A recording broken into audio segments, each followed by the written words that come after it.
Hey guys, it's Amber. Welcome to Toole Talk. Hey, it's Heather. We're so glad you're here with us today. Yes, we have an awesome topic, and this is going to be a lot of Heather today. This is my baby. Yes, because she is our running coach extraordinaire. Extraordinary. Listen to that. So it's so funny. So probably 5 years ago, if you would have given me that title, I might have rolled my eyes and laughed in your face.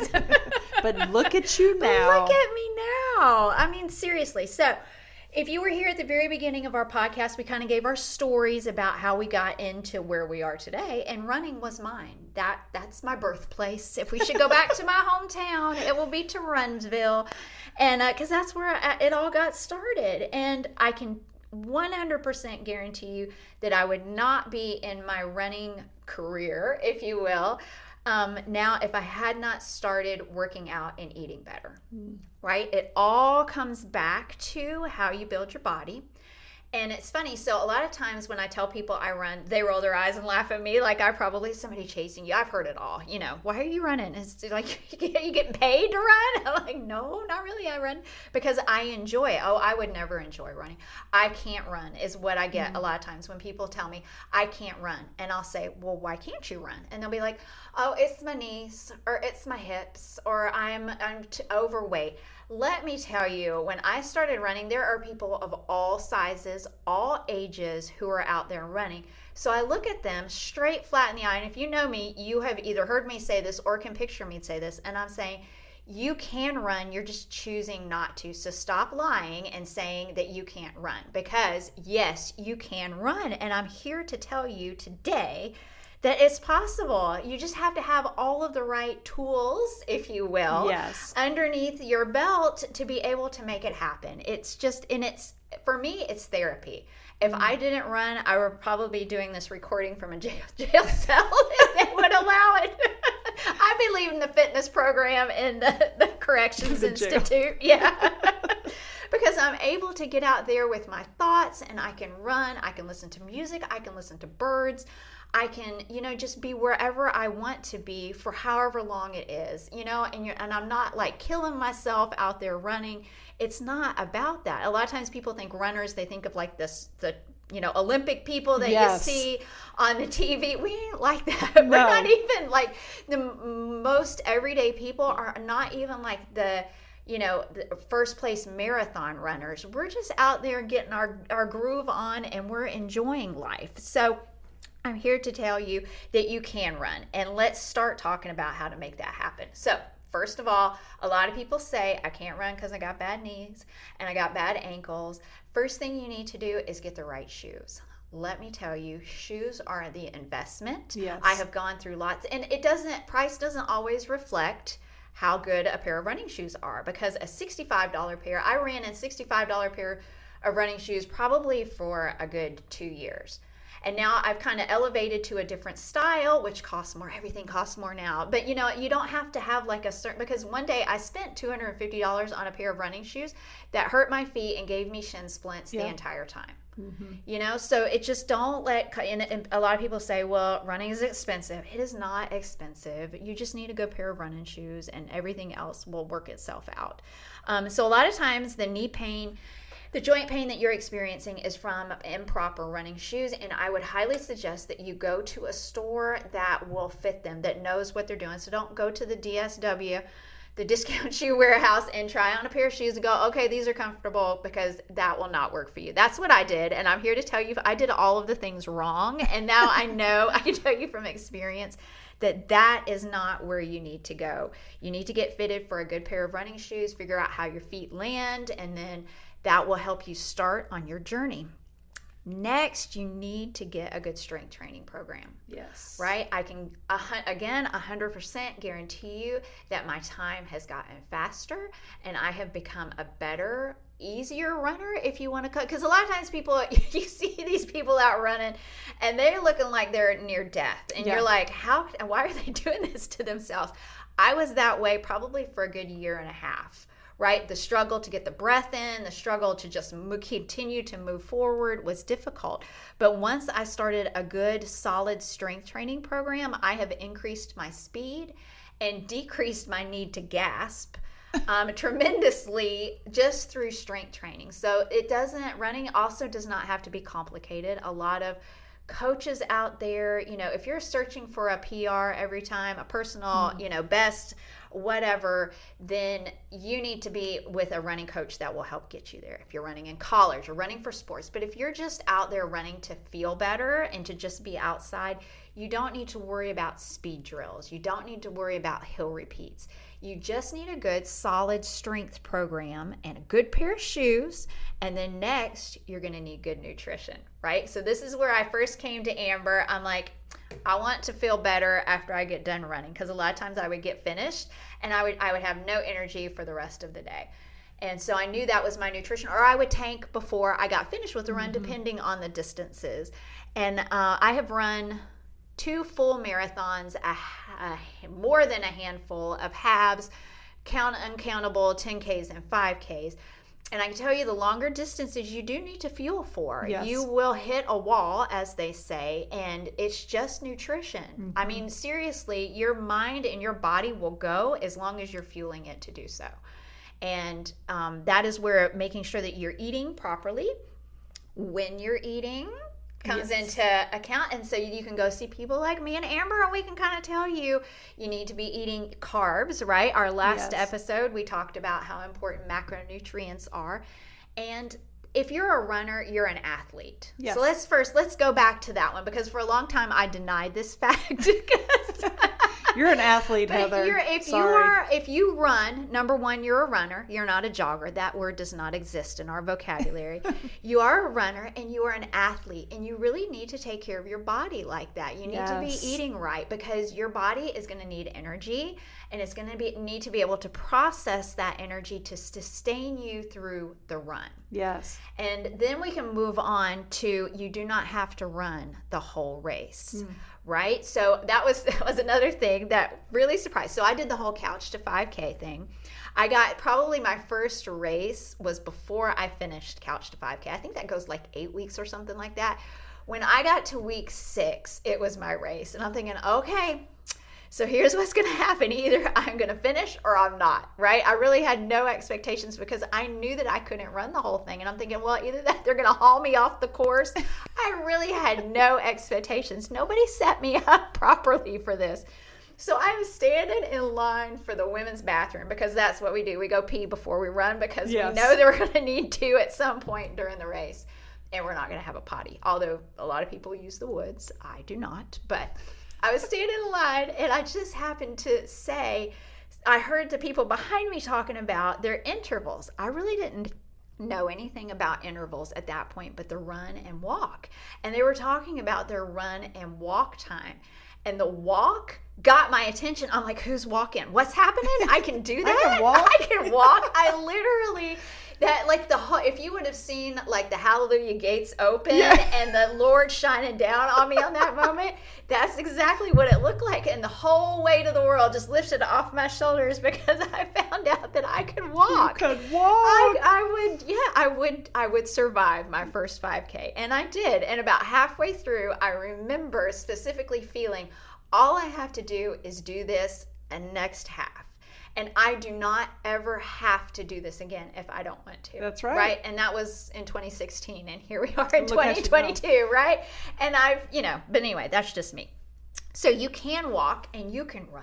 You can change up your intervals. I would highly suggest that you get an app. You need to carry a device. Let's just start. I know a lot of people out there running without phones. Oh, goodness. Y'all, that ain't safe. No. We live in a crazy, messed up world where there are crazy, messed up people looking to prey on people who are not paying attention. Yeah. And most of the time, I see runners with 2 earbuds in, and they don't have no electronic. I'm thinking, how in the world are your people going to know where you are should you disappear, right? And there's all these little road ID things that you can get, a bracelet or whatever, but I carry my phone. I have Life 360 app, and I tell my husband, all right, I'm going for a run, and he can track me, and he knows exactly where I am. But anyway, for your benefit, other than not ever disappearing off the face of the earth and nobody knowing where you are, you need a run keeping app that will give you intervals. So you can set up Run Keeper is a good one. So you can set up a time so you can, my favorite is for very long races, I'll run 2 minutes and walk a minute. There are other people who like shorter ones. They'll run 30 seconds, walk 60 seconds. That to me is very tiring, starting and stopping. Yes, I have so to agree. much. So you really kind of have to find the interval that is right for you. And then you can just go, right? And then also I tell people, you can switch that interval. Yeah. So let's say you're doing like, and so, the 5K, the 3 miles, this is your first one. And you get through mile 1 and you're doing pretty good. But about mile 1.5, you're starting to think, oh, geez, I don't know. Switch those intervals. You can walk 2 minutes and run 1 minute.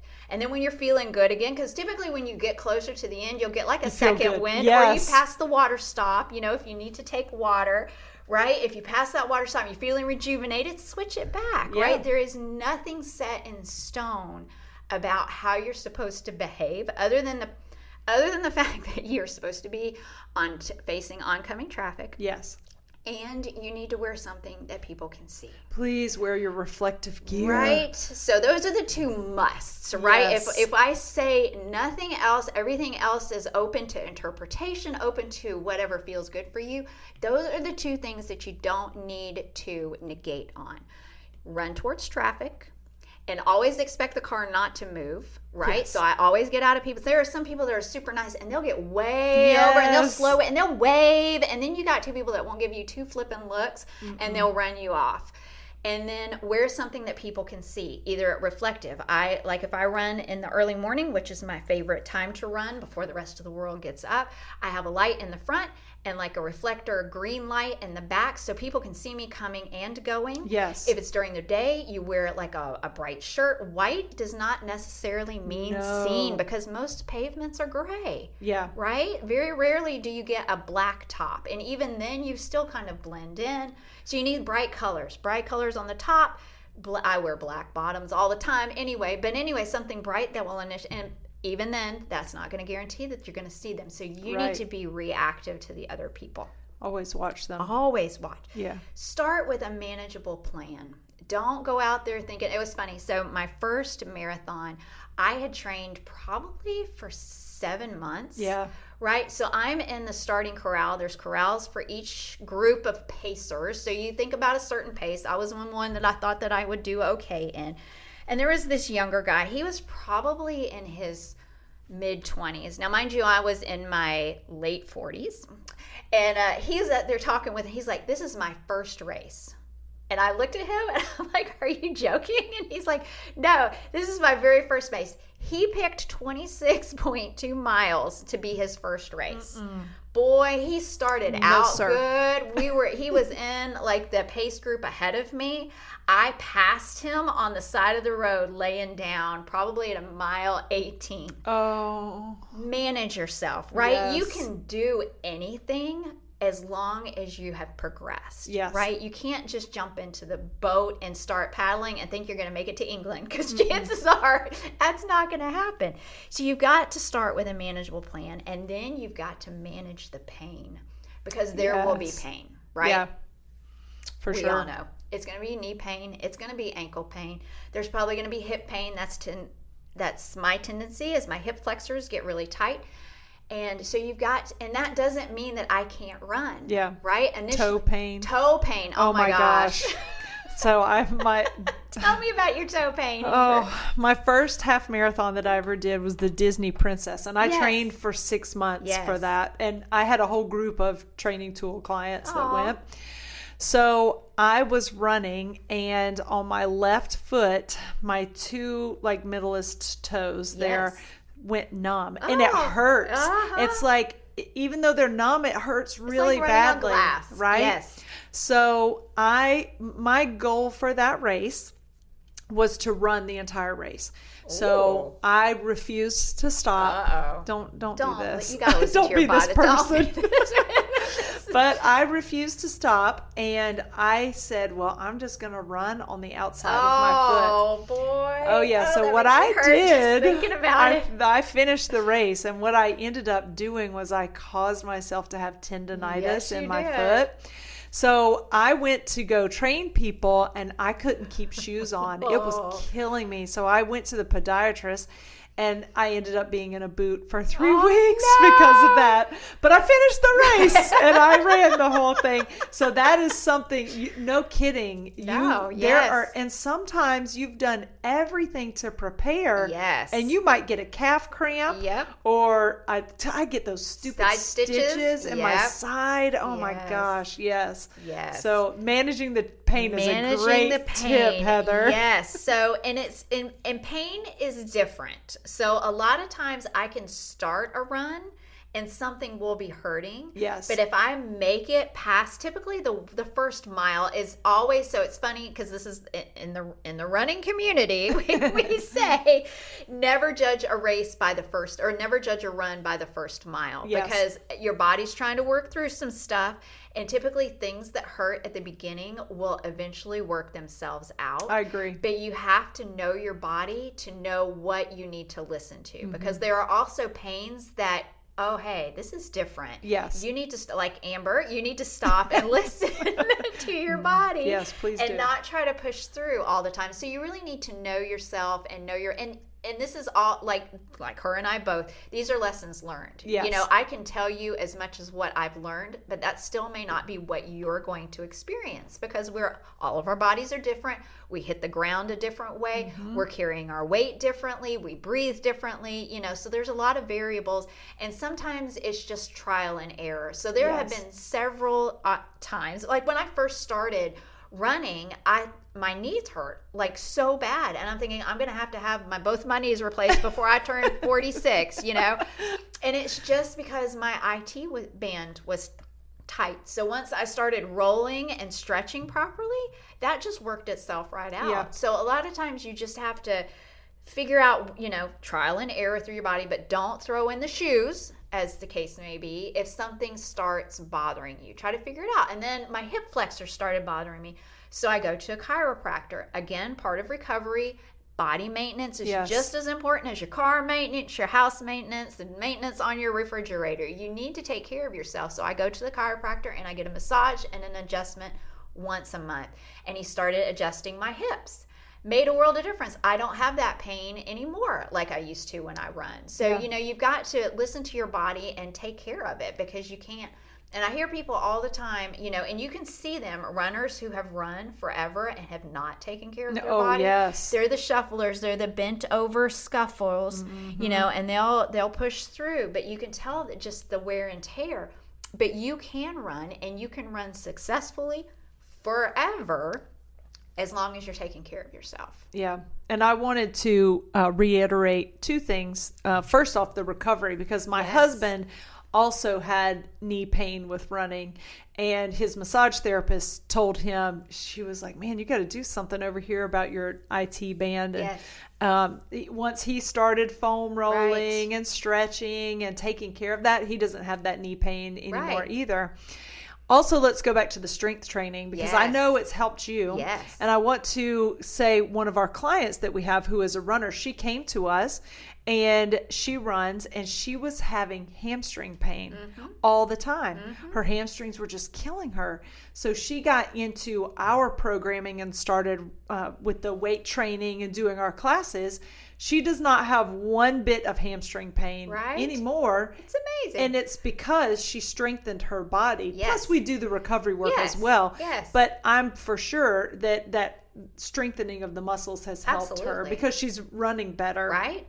And when you think about this, I want you to realize that everything in your body is connected. Yes. So if your joints are weak or hurting, if your muscles are weak, your joints are going to be weak. Yep. So going and just running and not doing the strength training part, you're not strengthening the muscles that surround that joint. Right. So once you do that, your body's going to hold itself differently, if you will. And so you can get rid of some of that joint pain sometimes with the strength training. Absolutely. And strength training your whole body. I know a lot of people who are runners or triathletes and they just train their lower half. Like literally, it just boggles my mind, because you need your core, you need your arm strength, you need all of that movement together, because that's the inertia that keeps you going forward. Right. So if you're not training that upper body and your core, then your bottom half is having to work so much harder than it would have to if everything was growing stronger together.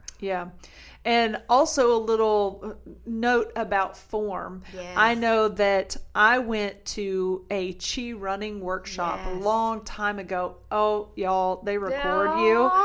I wish, like a hot mess, I wish I could find the video and post it in here just for y'all to watch for just fun and giggles, because I flapped my arms out like I was going to fly away. And she was like, do you see this? And I'm like, how can I not? I look like a bird. My arms were and sore. So my obliques would always get sore when I would run, and it's because I was twisting too much. Yes. I was not running, keeping my arms straight. It's very, very interesting when you film yourself and see your form. The other thing was I was a heel striker, which a lot of people are. They reach that foot out and strike that heel and then pull it back. And she showed us a video of, I think it was, Bolt. Usain Bolt. Usain. So she's like, watch their legs. So their legs are right underneath them, and then they kick back behind them. It's like a circle. And I said, oh my gosh.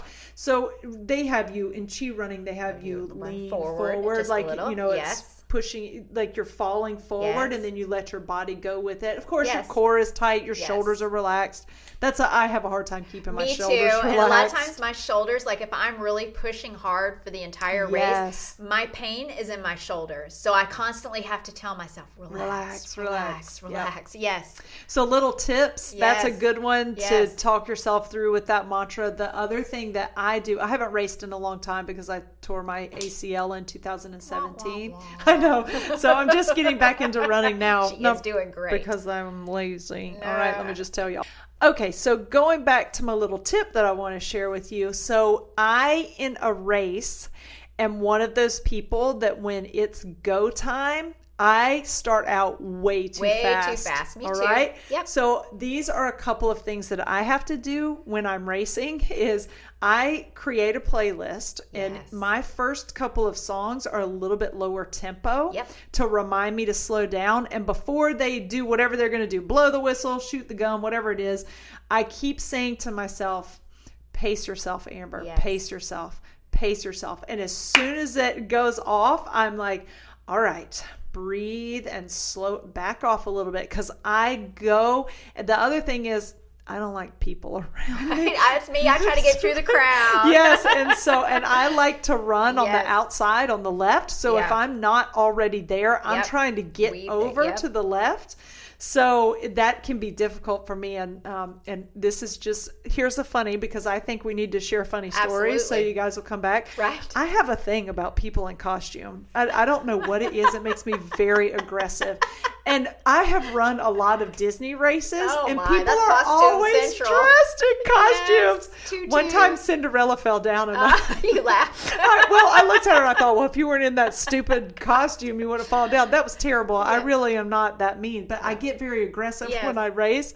So if I see someone in a costume and they are like in front of me, I do my best to get around them. Like, I got to beat them. Right. But I will tell you also that racing also makes you a little bit more humble. Absolutely. Because when I got passed by the guy that was a bunch of grapes and he had a bunch of purple balloons all over him, I thought, this dude is out here in the heat racing and he's got all those balloons on him and he's passing me. Yes, right? Yes. And I got passed by the three-legged dog named Apple in Ocala. That was fun. And when people pass me, now Heather would probably she would be one of these people.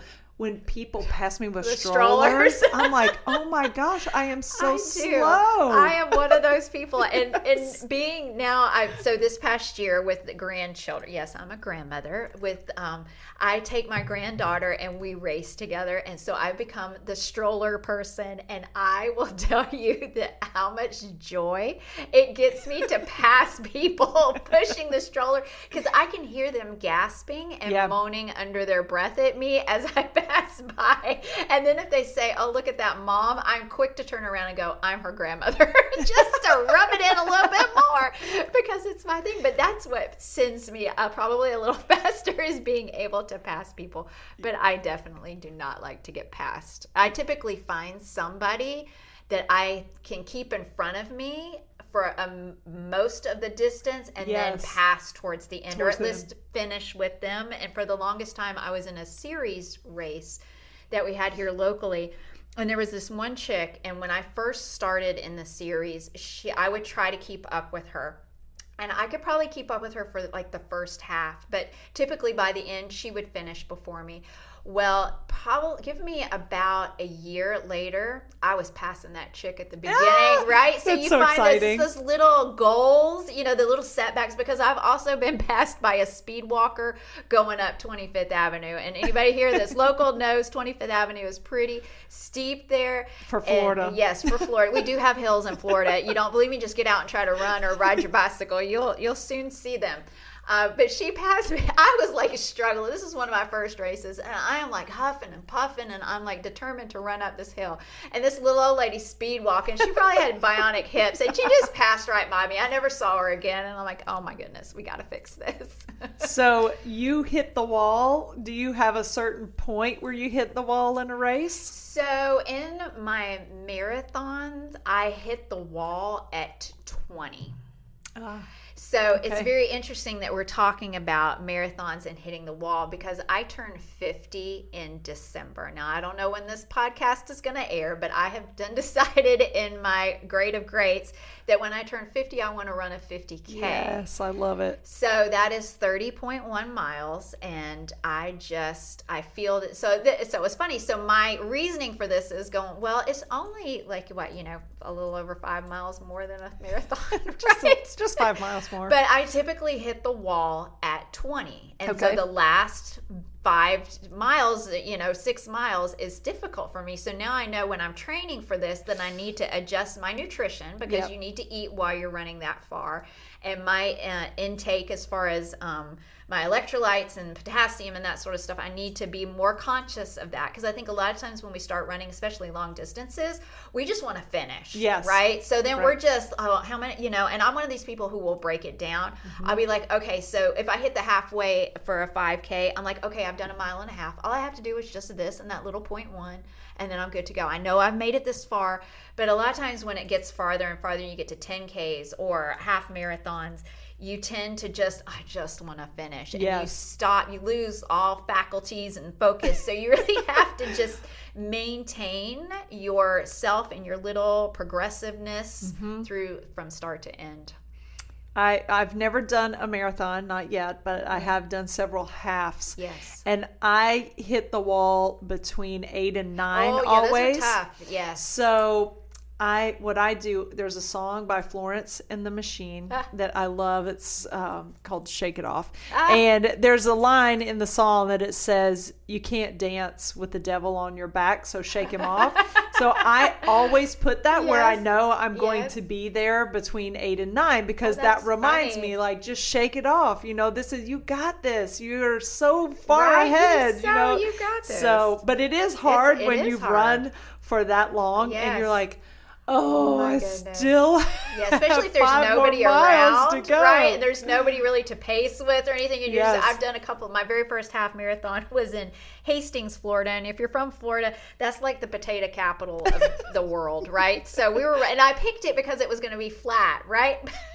I'm out there literally running with nothing but like a tractor past me. I am just like floating. I knew I wasn't last. I knew that I definitely wasn't first, but so a lot of times you find yourself just kind of lost going where, so it's really important. It's funny, but I have never planned a playlist for the mile that I was going to. I can't think that far ahead. It very overwhelms me. See, music is my thing. Music is my thing too, but I will fast forward. So if this song doesn't feel good for me, I'll just hit the fast forward button to the next song or the next until I find something that strikes my mojo. But you have to remember, I taught spin for many years, so I'm very accustomed to matching music with pace. Yes. So that's where that came from. So, do you have a racing horror story you want to share? Oh my God! So, pretty much all of my first races were horror stories. It's funny. I've never. So, my second marathon ended up being a virtual. And because this happened during COVID, so I had signed up for it at the beginning of 20. Where were we? COVID was 2020, right? So it was 2019 is when I signed up for it. Okay, so then we get in lockdown. The race wasn't until like November of 2020. So I wasn't sure. They didn't decide whether or not I was going to be in person or, so my training plan kind of went out the window because I wasn't sure what was happening. It was just, we were all like in a state of fog by summer of 2020 anyway, right? So I really didn't train the way I should have. I knew that I could finish it, but they had decided there was going to be no course support. I couldn't take, typically, so my first one, my husband and my good friend Annie came, and they were at different places, so I knew that there would be people cheering me on. There was going to be none of that. It was just going to be the racers on the course. Oh. And I was like, oh my God. And then you had to wear the mask thing, and then I was like, oh no. So there was a virtual option. So I went that route, and I ended up running out. We have a local track out here that is a 5K loop.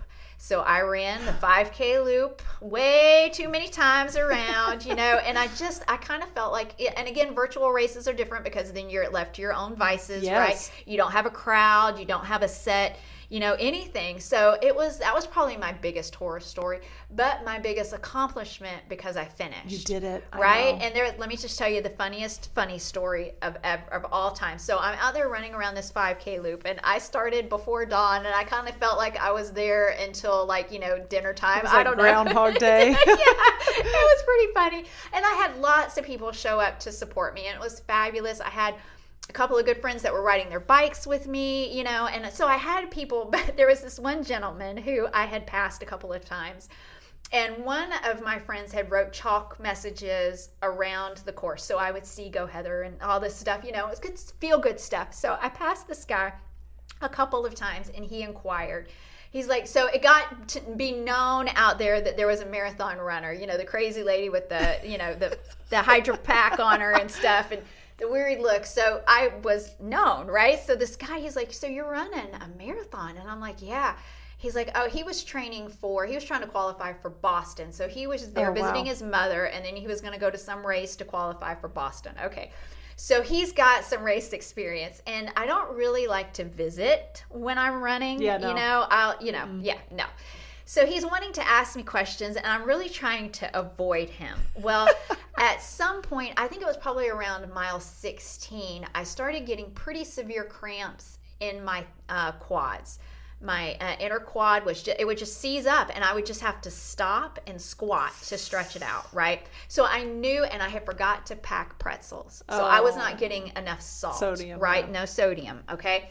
So I knew what I did, but again, we're to the point now where I just want to finish. So the guy was running, and he passed me at one point when I was having one of my episodes, and I stood up, and I knew that I would be able to continue. It wasn't debilitating. I just needed to stop and stretch, and then I could go on. Well, I was stopping and stretching, and he ran by, and he's like, I have a pickle. Would you like to eat one of my pickles? So he pulls this pickle spear out of his shorts. It wasn't even in his pocket. I think there was a pocket inside the short. But to me, it just looked like he whipped it out of his shorts in this clean wrap. And he's it was wrapped. Okay. Yes. Okay, he just didn't have it again. No. Okay. And I declined, but he just kind of shoved it in my hand. So I'm standing there holding this pickle spear. I knew that if I ate the pickle, I would throw up, right? I do not eat pickle juice. Now, pickle juice is known to have a lot of sodium and stuff. So a lot of runners will drink the pickle juice and that sort. But I declined graciously. I'm like, really, I'm okay. I will be fine. Well, so as soon as he rounded the corner, I threw the pickle out in the woods, right? So I'm running along, and I didn't see him for a while, right? So it got to be about mile 21, 22. And I see him coming again, and I'm like, crap. So I was telling my friends who were with me, I'm like, I don't want to see this guy. And he's running with a bag in his hand. He's got a Dollar General bag in his hand. He had gone to the dollar store and bought me a jar of pickles. Oh. But he said, I opened it and tried it first. Oh my goodness. Make sure it was okay before you to have some. So it was already an open jar of pickle juice. He was meaning well, and I looked at, yes. So anyway, I declined again. I said, but you've got people at the start of this, they had their lawn chairs waiting up, Yes. He's like, I'll just leave it there in case you need it anytime you go around. So that was nice. All the way to the end, we're coming down to the finish. My people had made a finish line thing for me to run through out of toilet paper from the restroom. They're waiting for me.